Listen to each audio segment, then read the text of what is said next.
Bueno, el contenido que vamos a trabajar en este ejercicio es el contenido que emana de la participación de la obra en tradiciones iconográficas específicas. Fíjense que hablamos de participación, es decir, que la obra tome elementos o trabaje con elementos que pertenezcan a tradiciones iconográficas.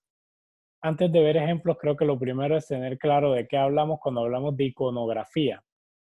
Ya sabemos que grafos tiene que ver con imágenes y que un icono es algo que un grupo de personas, una sociedad, un grupo humano puede leer como lo mismo, puede leer claramente como lo mismo. Eso es, por ejemplo, si estamos viendo un señor con barba eh, que tiene la mano derecha elevada y tiene el dedo índice y el del medio hacia arriba y los demás recogidos y tal, sabemos que es un Cristo.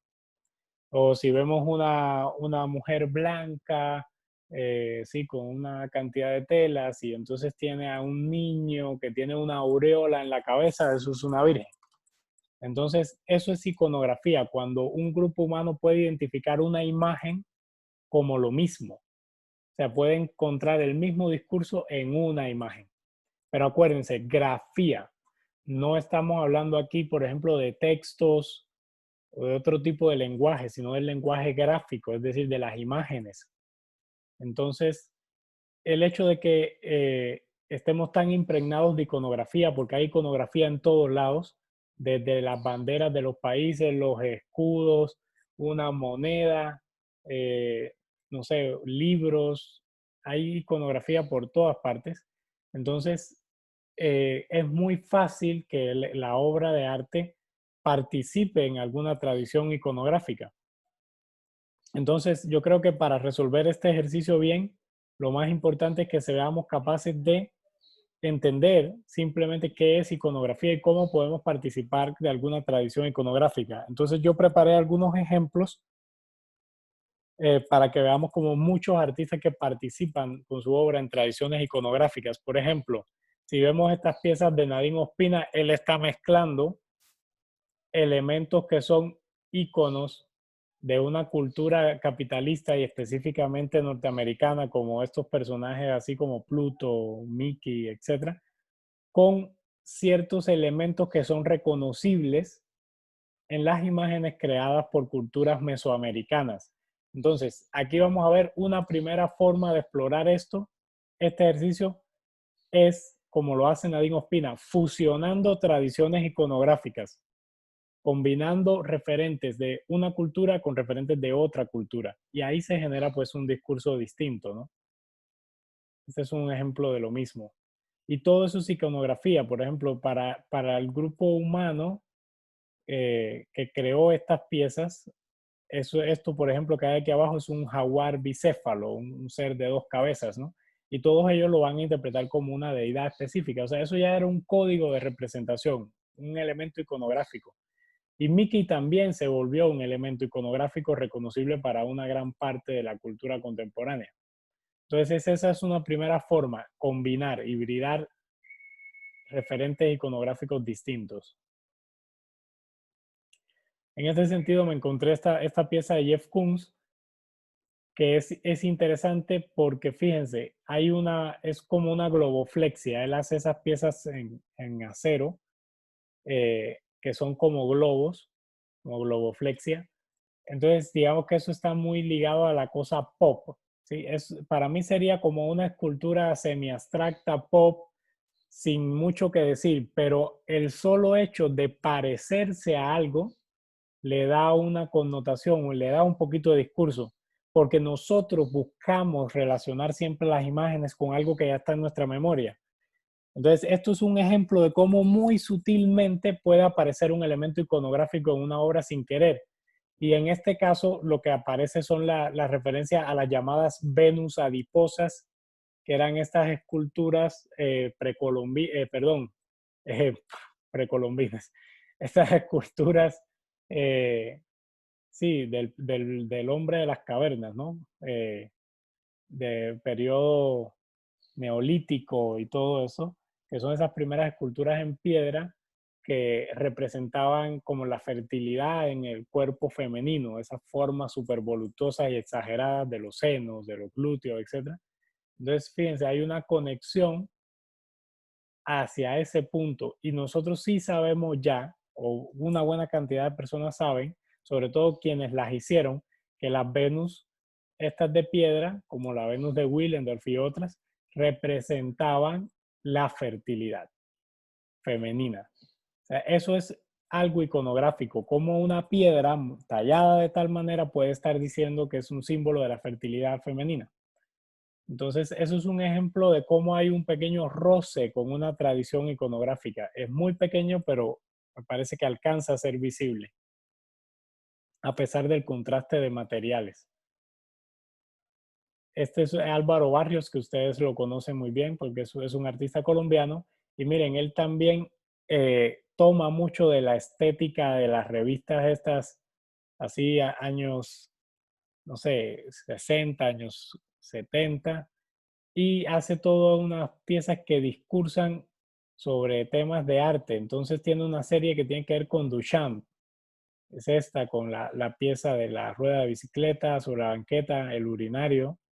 Entonces, fíjense lo que está haciendo Álvaro Barrio acá. Está metiendo dentro de un universo iconográfico muy pop, muy popular, eh, está metiendo un elemento que se considera de alta cultura, es decir, lo diferente a algo popular o a algo kitsch, que son estas piezas de Duchamp, que son como un referente de ejercicio intelectual de el campo artístico. Y vamos a ver la misma operatoria, es meter en un mismo ámbito dos referentes iconográficos totalmente distintos.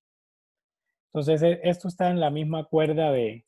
Y bueno, se preguntarán iconografía, ¿por qué? Pues cuando vemos, por ejemplo, las obras de Duchamp aquí, es como si hicieran un ruido en unos códigos de representación de una iconografía propia de este tipo de revistas. Es como ponerles un ruido, ¿no? Entonces hay una operatoria ahí también.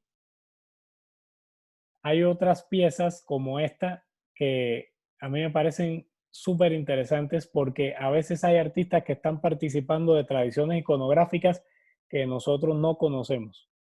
El hecho de no conocerlas no las anula. Entonces, por ejemplo, esta pieza, La Niña, la Pinta y la Santa María, obviamente tiene que ver con la conquista de América, pero hay algo muy violento, hay toda una representación ahí, también un uso de materiales como las pieles de animales, las flechas, todo un universo de representación que nos remite mucho a ciertas culturas de América y precisamente este artista, su metodología de trabajo es que él se dedica a vivir durante muchos meses con distintas comunidades de América aprendiendo de su iconografía y él la lleva a su obra. Entonces, les voy a poner algunos ejemplos para pasar rápido esta zona de obras que si ustedes deciden irse por estos caminos, sí tienen que investigar. Porque estos artistas hacen algo que, por ejemplo, esta pieza puede que no la entendamos bien, pero está basada en unos códigos de representación que él ha estudiado en unas culturas específicas.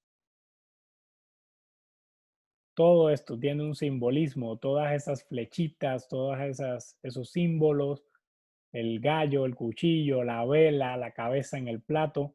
Esta obra, por ejemplo, tiene mucho que ver con la religión yoruba. Entonces, en esa religión, pues todos esos símbolos tienen un significado específico.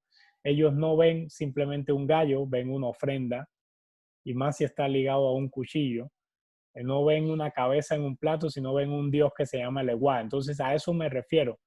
Tienen que ser muy astutos si quieren trabajar con tradiciones iconográficas distintas a ustedes, ¿no? A las que ustedes manejan diariamente, porque todas tienen unos códigos de representación muy específicos.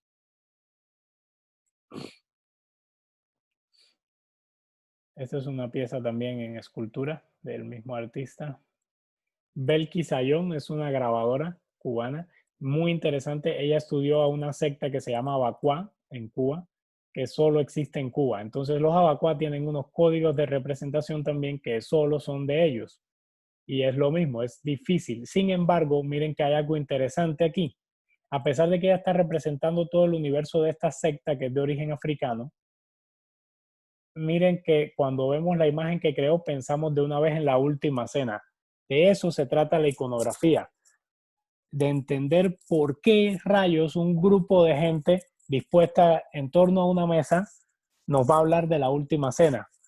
¿Qué pasó ahí? Una imagen se volvió icónica y eso es lo que vemos cuando hablamos de iconografía, ¿no? No son un grupo de cualquiera ahí ya, sino que la forma en que están representados está diciendo de alguna manera última cena. Y entonces está creando también aquí un puente hacia otro referente cultural muy distinto. Bueno, todo esto son piezas de esta misma artista. Si miran, están cargadas de símbolos. Por ejemplo, miren acá estas zonas. Todo esto tiene un significado especial para esa cultura. Este es otro artista que también trabaja con la iconografía de origen yoruba. Y fíjense, acá hace representaciones pictóricas, pero coloca unos objetos que también tienen que ver con la iconografía de esa religión. Por ejemplo, un costal de este material con un cuerno fusionados juntos.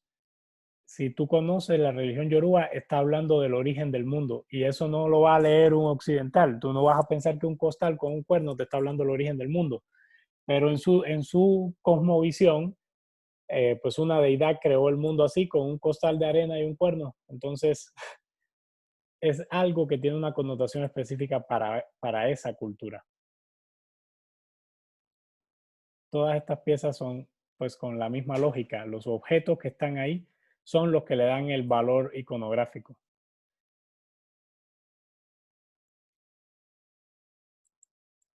Fíjense, aquí va, pues voy a hacer otro paréntesis. Un objeto también tiene un potencial iconográfico, sobre todo porque acá se está llevando a convertir en una obra, ¿no? Porque hay religiones y hay culturas cuyas religiones prohíben o no tienen desarrollada la representación plástica, ¿no? Entonces en esas hay cosas más básicas que se hacen con objetos, pero tienen como una lógica como escultórica, digamos, y eso también tiene un valor iconográfico. Aquí vamos a la operación también de alterar una iconografía, ¿no? Si miramos esta imagen, nosotros de una vez pensamos en San Sebastián, aunque no tiene flechas. Entonces, esta obra, por ejemplo, se llama Santo de Paseo por el Trópico. Entonces tiene unos machetes encajados ahí en lugar de flechas y esos machetes se usaron en Cuba para la lucha de independencia. Entonces, el machete también se llegó a convertir en un símbolo de las luchas de independencia en Cuba, de liberación, mientras que el santo católico es interpretado como un símbolo de la conquista, o sea, del poder, en este caso de la colonia española, la corona española que conquistó Cuba. Entonces, miren qué interesante, ¿no? Hay una iconografía cristiana, católica, pero hay un ataque a esa iconografía con un elemento que representa otra cosa. Entonces ahí está participando de la tradición iconográfica, pero también creando algo atípico. Estas es más claras todavía. Es Cristo fusionado con los símbolos de la bandera soviética, ¿no? Con esta idea de la hoz. Y al poner el color rojo en la escultura ya sabemos de qué está hablando. Ese conflicto eterno entre el materialismo dialéctico del sistema socialista y el cristianismo. Por ejemplo, esta pieza es muy curiosa, ¿no? Hay un juego aquí, pues me parece una pieza muy bonita, ¿no? Como que está atado de su propia nariz Pinocho, pero sabemos que es Pinocho. Eso también es iconografía, o sea, sabemos que un muñequito así, con una nariz grande, pues es Pinocho. Fíjense cuántas formas de participar de tradiciones iconográficas hemos visto. Esta misma pieza, aquí está Cristo, pero también hay alas y también nos lleva a pensar en el Renacimiento y también nos lleva a pensar en Leonardo da Vinci con los dibujos. Hay un nicho, hay una vela. Fíjense cuánta fusión de elementos. Y es lo mismo, a mí me parece que hay un camino que se explora mucho y es poner a dialogar elementos iconográficos de culturas diferentes o de tradiciones diferentes. Entonces aquí hay algo como muy materialista, como ese afán del hombre por desarrollar la ciencia que le permitiera volar, pero eso mezclado con Cristo sea, es como el paradigma del humanismo del Renacimiento con el paradigma del cristianismo, juntos. Esta es una pieza de Ansel Kiefer, que es un artista que también explora esto de incorporar objetos a la pintura. Y bueno, ya sabemos una balanza de qué habla, ¿no? La balanza se ha convertido en un símbolo de la justicia. Entonces, también fíjense cómo es de interesante esto, ¿no? La lectura tan simple y directa que te puede dar un objeto iconográficamente. Aquí trabaja un poco con un tipo de piezas que, si lo miran formalmente, no son tan directas, pero hay algo en esa forma que tienen las piezas que de una vez te hace pensar en un retablo de una iglesia. Este quería ponérselos como ejemplo de una participación iconográfica no tan clara, no tan específica, pero que sí se siente el aura detrás de que está participando de alguna forma en una tradición. Esto está más claro que el agua. Eso, y es algo que tenemos que también apuntar, que a veces es muy, como la iconografía es tan natural en el arte, hay muchas obras de arte que por sí solas se terminan convirtiendo en iconos, en imágenes iconográficas. Y ya sabemos que la Piedad de Miguel Ángel es una de ellas, ¿no? Desde aquí Bill Viola hizo un trabajo de video relacionado con esto. Esta imagen también es parte de un video de él. Si quieren, pues pueden explorar un poco a este artista para que vean cómo él se apropia de muchos elementos de la cultura del alto medioevo y del pre-renacimiento para hacer su obra. Y entonces toma mucho de la iconografía desarrollada por artistas como Giotto. Aquí está trabajando sobre los 4 elementos. Y esta es muy interesante porque los 4 elementos tienen una representación iconográfica, o sea, unas formas gráficas de representarse. Que si, no sé, que si el fuego, que si la tierra, o sea, todo eso lo vemos, por ejemplo, cuando lo miramos, no sé, hablamos del zodíaco, entonces tiene una forma de representar fuego, aire, tierra, agua.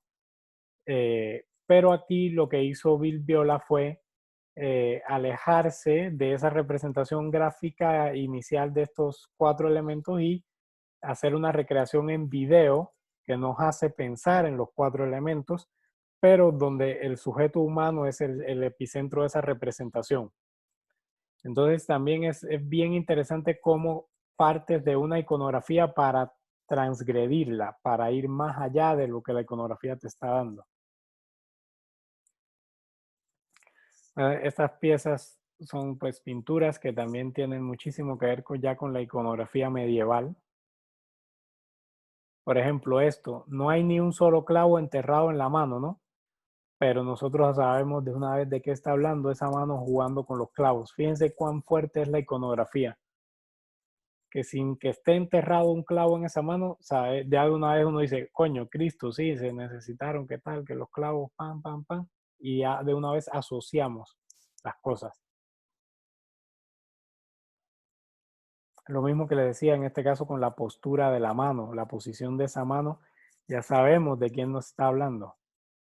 Y fíjense, simplemente es un gesto con la mano, una mudra. Este artista, Wendell Bois, tiene una serie de trabajos donde utiliza cerdos para tatuarlos durante toda su vida y luego expone esas piezas. Pero lo puse como ejemplo porque lo que él busca es desarrollar en estos tatuajes precisamente elementos de tradiciones iconográficas que se han desarrollado en el mundo del tatuaje. Entonces se vuelve como un gran catálogo de la iconografía del tatuaje a nivel mundial. Y eso es como un trabajo casi de investigación también, ¿no? Y ahí les quería poner el ejemplo porque muchas veces en los tatuajes se desarrollan estilos y cosas específicas de representación en los tatuajes que son también iconográficas.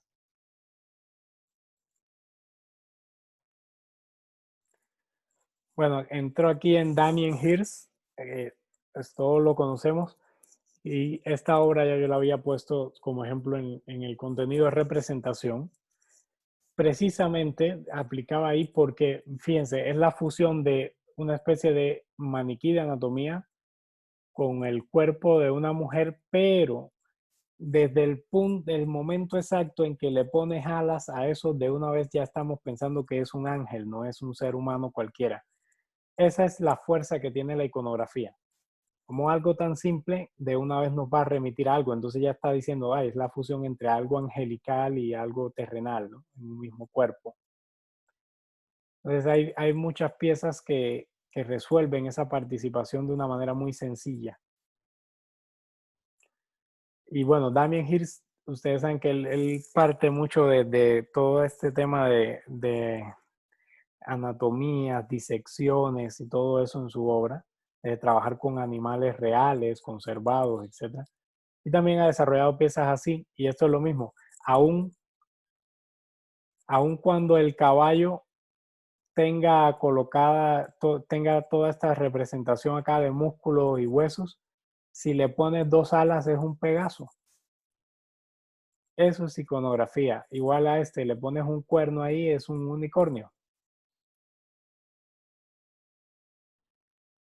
Y bueno, hablando de Damien Hirst, un gran ejemplo de trabajar con iconografías es la obra que hizo Damien Hirst, una de las, bueno, la obra no, el show inmenso que hizo, es uno de sus trabajos más recientes, donde Hirst se inventó un falso documental para hablar de una historia que estaba registrada en algunos libros de que supuestamente había un barco a principios de nuestra era que estaba cargado con tesoros de todas las culturas del mundo y que ese barco naufragó en alguna zona cercana al Mediterráneo y tal.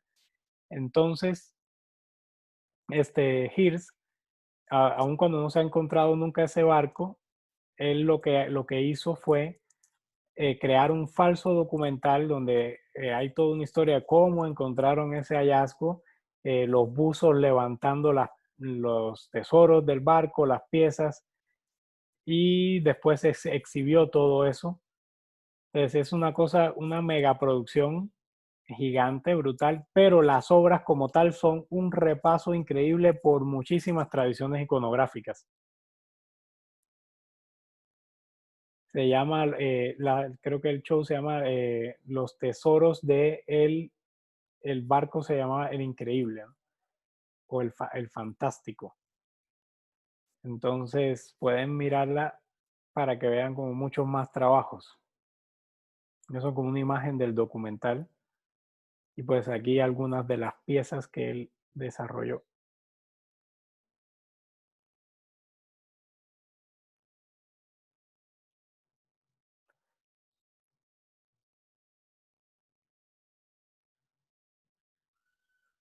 Bueno, saliendo de Hills, aquí vamos a lo mismo. Quería aquí llamar la atención sobre algo. Hay mucha gente muchos artistas que han trabajado simplemente tomando una iconografía de una cultura ajena, comenzando a tocar sus temas. Entonces, por ejemplo, acá de una manera muy literal y muy directa, están tomando también la pietà. Pero esta es una obra de un artista africano, entonces está hablando de algo que ya nos lleva a un discurso racial de una vez, solamente cambiando los personajes.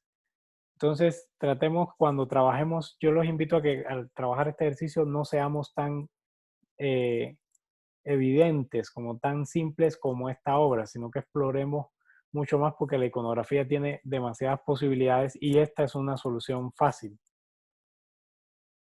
al igual que lo es esta fotografía de Andrés Serrano, ¿no? Es un Cristo negro, solamente son obras que están hechas como para generar una recepción polémica o incómoda en el espectador, pero realmente no son muy atrevidas en cuanto a discurso, no son tan valiosas en cuanto a discurso, sino más bien como un golpe, es como un puñetazo directo. Y quería cerrar con esta obra que sí me parece muy buena, de Wilfredo Prieto, se llama Apolítico. Apolítico es cuando no participas en política, o te declaras, sí, no participante en política. Y él lo que hizo fue precisamente apropiarse de una gran tradición iconográfica, que es la tradición iconográfica de las banderas. Ustedes saben que en una bandera cada elemento que se coloca tiene un significado específico, cada color tiene un significado específico. Entonces, esta es una obra bien linda porque este artista lo que hizo fue fabricar todas las banderas del mundo en escala de grises. De una vez anuló gran parte de la iconografía de las banderas y precisamente es muy coherente con la idea de apolítico, ¿no? O sea, que todas quedaron en la misma escala.